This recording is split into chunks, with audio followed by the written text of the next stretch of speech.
tunda soyayya ta ce a ranki kin jikin ɗauka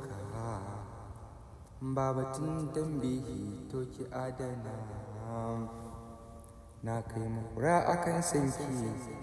don Allah karki mun sharhi a sanki mun maki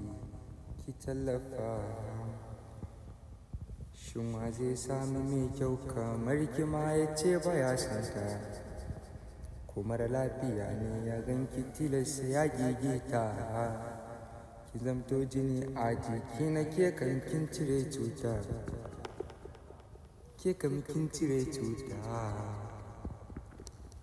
ni wallahi akan ki zan iya zuwa Kano a mota zan iya zuwa Kano a mota kin ji da bani walla san ki ya zama kurji coming soon inshallah tunda soyayya ta ce coming soon kwanan nan ku saurari zuwan ta inshallah daga bakin naku Yusuf Rizi mai koyon waka.